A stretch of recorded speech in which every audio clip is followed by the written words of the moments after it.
지금 흐름이 수도권으로 바뀌었다. 이제 지방 비규제나 이런 것들은 이제 정리해서 수도권을 바라봐야 된다라고 한 1년 전에 얘기를 해주셔서 사실 그 방송을 되게 여러 번 이제 네네. 한 수십 번 이제 하면서 네네네. 거의 지방 걸 거의 다 정리를 이제 네네네네. 했어요. 이제 취득세도 걸리고 분양권을 투자하려니 네. 이게 분양 가격이 네. 장난이 아닌 거죠. 저평가된 준신축을 구입하자니 12%를 내야 돼요. 12%는 좀 아닌 것 같고 내가 할 때 조금 이거는 뭐 몇 천만 원 더 주면 살 이유는 없다. 그러면은 결국 분양권에 이제 눈길이 가는데 분양권이 제가 살고 있는 평이 한 10억이 넘어요. 네네네네. 최근에 미분양이었지만 네. 어쨌든 흐름이 좋아서 다 완판이 네네네. 근데 말씀하신 대로 자, 다주택자가 할 수 있는 거에 효율성을 높일 수 있는 게 입주가 많이 남은 수도권 분양권이다 봤을 때 지금의 어떤 그 분양 가격이 투자성이 있는 합리적인 가격인지 네네네. 그것도 이제 분양권도 이제 케이스 바이 케이스니까. 예. 근데 그 와중에서도 이제 좀 저평가되는 걸 찾아야죠. 뭐 그 저평가되는 거. 최근 분양하는 그 분양가는 좀 어떻게 보세요? 10억 뭐 후정? 아, 그런 건 비싼 것도 그러니까 비싼 것도 있고 싼 것도 있어요. 그러니까 그 이제 비싼 거보다 이제 싼 거 위주로 하는 게, 예, 싼 거 위주로 하는 게 맞죠. 그러니까 제가 봤을 때는 좀 약간 좀 과대 포장이 된 것도 있어요. 근데 그런 거는 좀 부담스럽고, 예를 들면 뭐 용인 플랫폼시티 같은 10억 같은 경우는 사실 저는 굉장히 부담스럽다고 보거든요. 그러니까 그런 데 말고 좀 저렴한데 위주로 하면은 안전 마진을 좀 확보할 수 있다고 판단하는 거죠. 그때 방송하실 때 김포에 갖고 계신 거 아직 갖고 있어요, 저. 예. 제가 거기 가봤거든요. 힐스테이트 리버시티요? 네, 예. 궁금해가지고 예, 예, 하나 가봤는데 되게 제가 느끼기에는 약간 이렇게 섬 같죠, 섬. 섬. 근데 그걸 어떻게 선택을 하시기로 마음을 아, 거기 5호선 연장이 될 거라고 저는 확신을 하고 있었어요. 너무 허허벌판에 예, 예. 아파트가 딱 그 상식에 좀 벗어나죠, 상식에서. 예. 그래서 들 오른 거 아닐까요? 혹시? 맞아요, 그런 것도 있어요, 맞아요. 역은 확정돼 있더라고요. 네네네.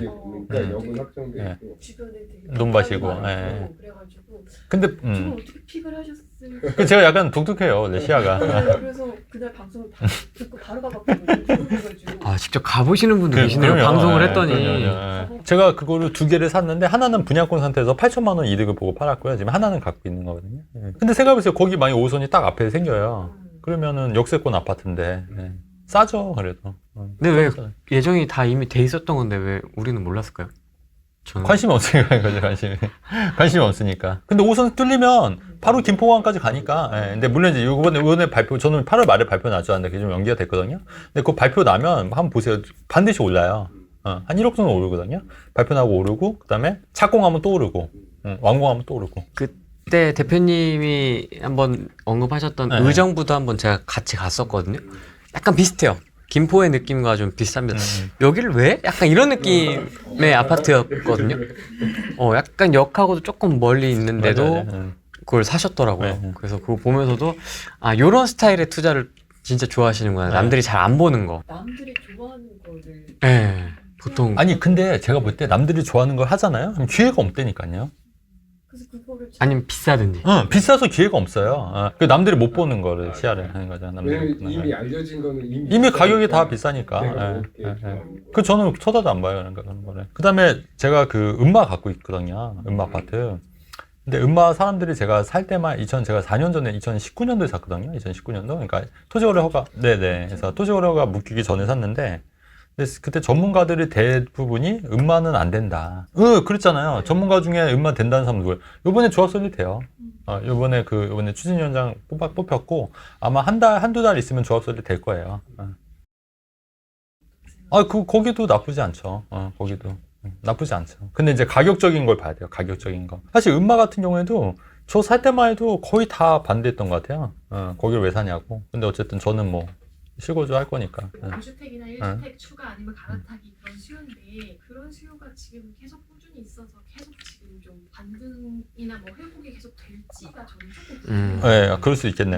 일단은 저도 이제 다주택자들이 이제 상담을 오시면 일단 좀 쉬시라고 그래요. 좀 팔고 하자고. 왜냐면 너무 많이 벌리시면은 좀 그러니까 팔고 하자고 하면은 뭐 수긍하시는 분도 계시고 또 그렇게 하시고 이제 다만 이제 1주택자나 무주택자 오시면은 이제 좀 어차피 내 집만을 해야 되니까 좀 저평가되는 데 위주로 사자고 이렇게 좀 많이 건의를 하고 있거든요. 근데 무주택자, 1주택자 움직여도 시장은 어느 정도는 좀 움직이는데 옛날처럼 이게 뭐 이렇게 많이 막 움직이진 않겠죠. 그래도 이제 시장은 그래도 꾸준히 지금 거래가 되고 있으니까 좀 어느 정도 움직이고 있는 거고.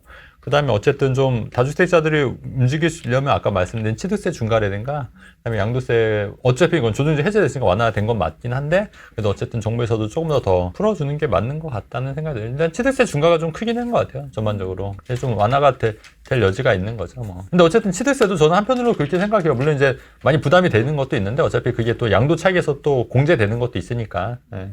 그리고 아까 얘기했듯이 분양권은 여차하면은 또 그냥 내가 그냥 등기 안 하고 팔 수가 있는 거잖아요. 그래서 그렇게 해서 저도 포트폴리오 그렇게 가져왔고 예전에 그 취득세 중과되기 전에 분양권들은 최근에 의정부 같은 경우는 등기가 옛날 걸 취득세가 적용이 돼요. 그러니까 예전에 그 법 나오기 전에 취득한 분양권은 등기할 때 그 등기 시점이 아니라 그 취득할 시점의 기준으로 하기 때문에 그거에서 4%밖에 안 냈어요. 의정부 같은 경우도. 원래 8% 12% 내야 되는데 그 전에 한 거라. 그러니까 그렇게 되는 거예요. 오히려 가격은 하락하는 게 있어요. 예.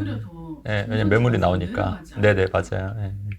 예, 근데 이제, 근데 이제 양도세 완화는 저는 이제 됐다고 보거든요. 왜냐면 조정적이 다 해제가 됐기 때문에. 근데 이제 취득세 중과랑은 또 그 정책이 좀 다르다는 개념이죠. 왜냐면 취득세는 이제 살 때 이득을 구하는 거니까 파는 거랑은 관계가 없는 거예요. 근데 이제 양도세 중과가 완화가 되면 사람들이 더 빨리 팔려고 하니까 그러니까 가격이 좀 더 내려가는 측면이 있었던 건데 양도세랑 취득세는 좀 다르기 때문에 이제 그 취득세 완화가 되면 그게 뭐 가격이 하락으로 작용하진 않을 것 같다는 얘기죠. 근데 지금 이게 상승 자체가 막 이렇게 크게 막 하는 건 아니고 그냥 원만하게 하고 있는 거라서. 근데 이제 정부 기존은 어쨌든 이제 불합리한 그 정책들은 했던 거를 좀 과감히 없애자는 게 이제 취지니까 좀 지켜봐야죠, 뭐. 지켜봐야죠. 쉽게 안 될 수도 있어요. 취득세는 안 놔줄 것 같아요. 뭐 그럴 수도 있고. 아니 근데 또 한편으로는 그러면은 이제 12월 20일 날 그거를 믿고 산 사람들은 이제 안 되니까 그것도 좀 두고 봐야죠, 뭐. 저는 완화된다 좀 보고 있는데 모르겠어요, 그것도 어떻게 될지. 저는 완화될 가능성이 높다고 보긴 하는데. 취득세 반값 되면 다들 좀 사실 의향이 있으세요? 사실 겁니까? 어떻게 하실 겁니까? 지금 오피스텔도 4%다. 4.6%니까. 그러니까 대단하신데. 역시 쉴 생각들을 안 하시고. 한번 부동산으로 재미 보신 분들은 어쩔 수가 없어요. 어쩔 수가 없는 것 같아요. 대단하십니다, 역시. 그러니까 자산 규모에 따라 달라질 것 같아요. 자산 규모가. 그러니까 내가 이제 이 정도면 그 실거주도 만족하고 현금으로도 만족이 된다. 그러면은 이제 하는데 이제 그게 안 되시면 그러니까 그러면 더 좀 해야죠. 더 해야죠. 그러니까 자산 규모를 좀 더 키우셔야 되는 거죠. 뭐라도 빨리 사야 된다 잠깐 이거. 현금 있으시면 그것도 맞죠. 현금 있으시면. 그 오피스텔을 언제 취득하신 거예요? 종로에 있는 오피스텔이? 그럼 2020년 어쨌든 8월 10일 전에 취득하신 거죠? 그러면 그거 오피스텔 주택세 포함 안 돼요. 그럼 현재 1주택자예요. 그러니까 취득세 때 오피스텔은, 그러니까 양도세는 오피스텔 주택세 포함이 되는데, 그래서 지금 현재는 1주택자이기 때문에 한 주택 더 해도 그 취득세는 1%예요. 그거 되게 중요한 얘기다. 그러니까 하나 더 하셔도 돼요, 지금. 제가 볼 때는 그걸 갖고 계시고 하나 더 사면 될 것 같아요. 아파트를 하나. 하나 더. 저 같으면. 좋은 소식이네요. 하나 더. 하나 더 살 수 있는 거예요. 하나 더 사시고 비과세 혜택 받고. 그렇지. 그렇지. 3년 내에 팔면. 그리고 이제 오피스텔은 지금 업무용이세요? 아니면 주거용이세요? 주거용. 근데 그것도 비과세 받을 수 있는 방법이 있어요. 업무용으로 바꾸면 돼요. 그거 세입자 내보내고 임차를 업무용으로 하면 돼요. 팔기 전에만. 양도할 때 양도 시점에만 바꾸고. 그러니까 이런 게 사실은 되게 어마어마한 가치예요. SRT 타고 1시간 내외? 그 정도? 그러니까 그 정도는. 충청권, 그러니까 그렇죠. 수도권에 접해 있는 지역까지는 준수도권이라고 그렇죠. 해서 보시는 것 같더라고요. 맞아요. 보니까. 세종, 대전까지. 네네. 그쵸. 그 정도? 저도 청주에 아파트 하나 있거든요. 청주에도 있고, 천안에도 있고. 천안도 있고, 그다음에 저기 강원도 춘천에도 있고. 천안에는 언제 가셨대요? 천안도 있어요. 천안도 있고. 몰래. 많아요, 저도. 지역마다 하나씩 다 있어서. 근데 이제 대구나 이런 데는 이제 없는 거고, 멀어서. 가면 가는데 또, 굳이 뭐. 너무 노력하지 마시고. 맞아요. 낼 수 있을 것 같습니다. 걱정 안 하셔도 될 것 같습니다. 반드시 나올 수 있을 것 같습니다. 캐릭터 좋아하는 나올 것 같습니다. 10만 부까지는 쉽지 않을 것 같습니다. 맞아, 나도 그렇게 생각해요.